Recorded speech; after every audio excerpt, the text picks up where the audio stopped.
PUBG കളിച്ചവർക്ക് ഒരിക്കലും മറക്കാൻ പറ്റാത്തൊരു വണ്ടി തന്നെയാണ് ഇത്. കാരണം ഒരു ഓഫ് റോഡർ തന്നെയാണല്ലോ ഏത് ഭൂപ്രദേശം കൈകാര്യം ചെയ്യാൻ പറ്റുന്നത്. അതുതന്നെയാണിത്. ഇതിൻ്റെ പേര് UAC 469 എന്ന് പറയുന്നതാണ്. ഇതൊരു of റോഡർ military light utility vehicle തന്നെയാണ്. ഇത് റഷ്യൻ ബേസ് ചെയ്ത ഉല്യാവനോസ്ക് ഓട്ടോമൊബൈലിനി സാവോഡ് എന്ന് പറയുന്നതാണ് UAC എന്ന് പറയുന്നത്. ഇതൊരു ഓഫ് റോഡർ വെഹിക്കിൾസ് ആണ് ഇവർ നിർമ്മിക്കുന്നത്. അതുപോലെ തന്നെ ബസ്സും ട്രക്സൊക്കെയാണ് ഇവർ നിർമ്മിച്ചിരിക്കുന്നത്. ഇത് യഥാർത്ഥത്തിൽ പറഞ്ഞാൽ 1971 ഈ ഒരു വാഹനം പുറത്തിറക്കിയിരുന്നത്. ഇതൊരു 2.5 ലിറ്റർ എഞ്ചിൻ, ഏകദേശം 75 HP കരുത്തുള്ള ഒരു ഇൻലൈൻ 4 എഞ്ചിനായിരുന്നു ഇതിൽ നൽകിയിരുന്നത്.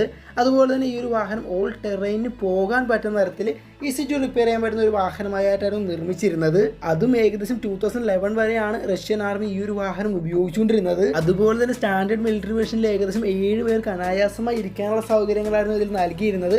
കൂടാതെ ഈ ഒരു വാഹനം മറ്റു പല വിപണിയിലും മറ്റു പല പേരുകളായിരുന്നു വിറ്റഴിക്കപ്പെട്ടിരുന്നത്. ടൈഗർ, അതുപോലെ ഹണ്ടർ എന്നൊക്കെ പറഞ്ഞ് വിറ്റഴിക്കപ്പെട്ടിരുന്നു. മാത്രമല്ല ഈ ഒരു വാഹനം സിവിലിയൻ വേർഷന് വേണ്ടി UAC